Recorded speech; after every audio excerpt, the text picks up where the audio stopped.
dalam rangka IPORAIS yang 2024 ini, apa dukungan BRIN yang sangat real dalam penguatan industri sawit di Indonesia? Contohnya bisa.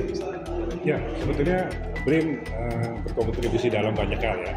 Tapi yang jelas, karena BRIN merupakan satu-satunya lembaga pemerintah yang bertanggung jawab untuk riset dan inovasi, maka sebenarnya berbagai riset yang dilakukan di berbagai bidang. Jadi ada riset yang terkait dengan bagaimana bibit kelapa sawit, ada riset yang terkait dengan bagaimana menjaga kelapa sawit itu, bagaimana kemudian ada teman-teman yang melakukan riset terkait dengan produk dari kelapa sawit. Jadi CPO-nya diproses lagi, atau kemudian tandan kosongnya itu diproses lagi menjadi bahan-bahan ataupun produk yang terkait dengan CPO-nya, yang terkait dengan misalnya bahan tandan kosongnya bisa dijadikan produk turunan lainnya dan sebagainya. Nah, kemudian juga bisa bagaimana pengelolaan kelapa sawit dalam suatu luasan tertentu, dan mungkin yang terkait langsung dan tidak langsung adalah bagaimana kemudian BRIN dengan menggunakan data satelit itu melihat perubahan-perubahan yang terjadi di perkebunan kelapa sawit, dampak-dampaknya dan sebagainya. Jadi sebetulnya dari sisi BRIN dengan 12 organisasi riset yang berbeda itu bisa memberikan satu kontribusi terhadap perkelapa sawitan di Indonesia. Kira itu. Baik Pak, di BRIN sendiri kan ada banyak sekali OR Pak, tapi yang kali ini agak sedikit kelihatan berperan kan di PPKN. Ya. Bagaimana menurut Bapak terhadap OR-OR atau PR-PR atau mungkin di direktorat yang ada di BRIN pusat sendiri Pak? Ya memang penyelenggaraan ini disponsori atau diinisiasi oleh organisasi riset, tata kelola pemerintahan, ekonomi, dan kesejahteraan masyarakat. Kenapa? Saya kira yang pertama adalah kelapa sawit merupakan salah satu tulang punggung ya ekspor, dan kemudian itu yang dari sisi luasannya dan menjadi produk unggulan ekspor Indonesia. Itu kita bicara ekspor, berarti itu adalah dukungan terhadap ekonomi Indonesia. Nah, tentunya dari sisi ekonominya seperti itu, dalam konteks tata kelola pemerintahan, bagaimana sebetulnya Indonesia dengan luasan yang jutaan hektar itu, dengan keikutsertaan masyarakat itu betul-betul dikelola dengan baik.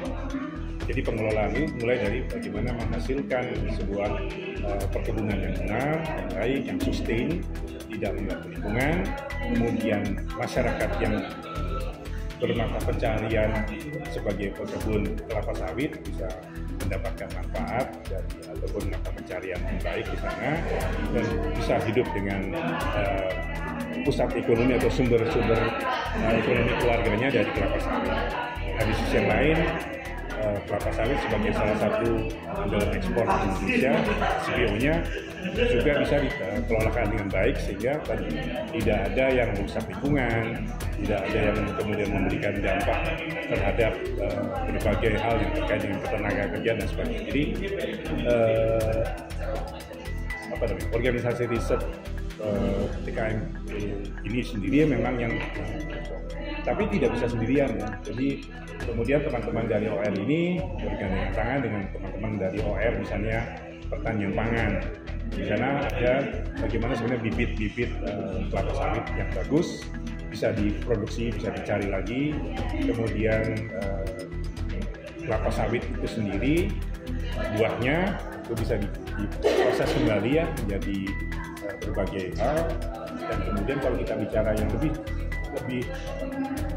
memiliki nilai tambah yang lebih besar lagi adalah mencoba mengekstrak dari CPO itu sendiri bisa jadi apa.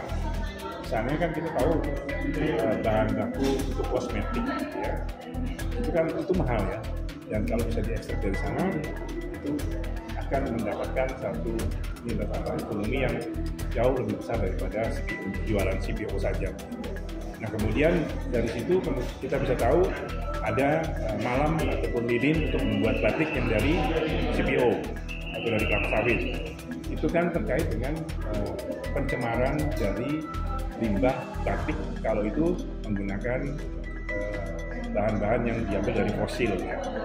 Kalau yang ini kan karena ini dari alam, kembali ke alamnya lebih mudah. Jadi kita juga bisa menjaga dengan menjaga lingkungan yang lebih sustain lagi, berkelanjutan dengan menggunakan malam untuk pembatik-pembatik yang kedepannya akan bisa menjadi satu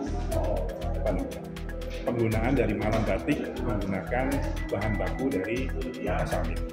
Itu benar berbagai hal yang tidak hanya satu hal saja, tapi juga dengan kelapa sawit kita bisa mencari, mengekstrak beragam produk-produk turunannya. Jadi tadi kan ada bahan baku kosmetik, ada bahan baku untuk industri batik.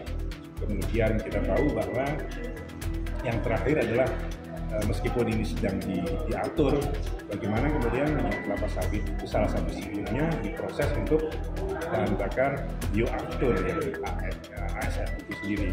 Meskipun nanti kita lihat kembali bagaimana proporsi antara hasil dari CPO atau kelapa sawit itu berapa persen pengaturannya untuk pangan, kemudian berapa persen untuk energi, berapa persen untuk yang industri lainnya.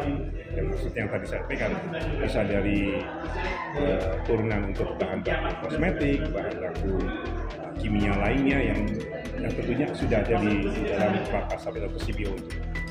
Pak, terakhir Pak, apakah ada kegiatan dari program lanjutan dari IPORISE ini? Apakah ada program lanjutan atau event lanjutan setelah IPORISE ini?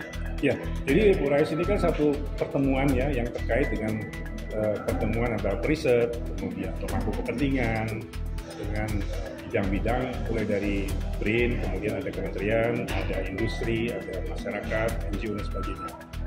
Ini pertemuannya, tetapi sesungguhnya aktivitas-aktivitas yang ada di dalam IPORISE itu merupakan aktivitas yang dalam kesehariannya sudah berjalan terus. Jadi pembahasan mengenai bagaimana teman-teman bisa melakukan pengembangan riset turunan dari CPO itu sudah jalan terus. Kemudian bagaimana kita melakukan pertemuan-pertemuan yang terpisah mungkin ya, tapi bagian dari mendorong atau mendukung IPORISE ini pertemuan untuk membahas bagaimana kita bisa menjelaskan kepada negara-negara yang menentang CPO gitu kan ya, yang seperti itu negara-negara di berbagai tempat lah saya tidak sebutkan gitu ya, dengan tadi melakukan kajian-kajian lebih mendalam terkait dengan perkebunan kelapa sawit, sustainable development untuk hutan dan sebagainya yang kita tidak merusak. Ya, kemudian juga bagaimana tentang tenaga kerja. Masyarakat pekebun itu mendapatkan manfaat yang luar biasa. Jadi kalau ada berita-berita yang miring terkait dengan deforestasi, enggak tuh, itu kan satu bagian-bagian saja. Dan yang lain adalah Indonesia, negara yang akan terus berkembang. Nah, begitu berkembang, kita akan membutuhkan banyak sekali aktivitas, termasuk meningkatkan ekonomi kita. Itu yang membutuhkan juga perluasan, ekspansi dari perkebunan kelapa sawit, ekspansi dari pemanfaatan kelapa sawit sampai dengan CPO-nya.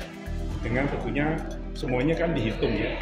Waktu mau buka itu juga kita menggunakan data-data satelit untuk memantau perubahan-perubahan hutan dan sebagainya. Jadi itu bagian-bagian yang sesungguhnya terus berjalan. Dan pada saat ada pertemuan yang pertama, itu nanti kita akan ketemu lagi sudah sampai di mana ini. Baik itu risetnya, inovasi-inovasinya, maupun juga hasil-hasil yang sudah diperoleh dari 1 tahun sejak penyelenggaraan yang terakhir itu kapan. Saya kira itu. Terima kasih.